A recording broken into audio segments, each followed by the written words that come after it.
muutoksia noissa ryhmissä lähtöjärjestyksessä.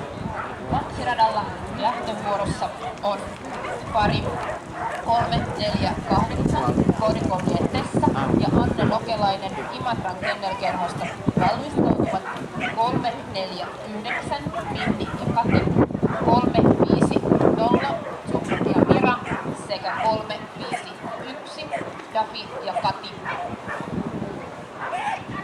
Ja miniradalla numero 82 Shetlannin lammaskoira ja Jaana Kotola valmistautuvat 87 Surmu ja Maria, 88 Neppu ja Liina, 89 Jytty ja Marko ja 90 Aksu ja Juha.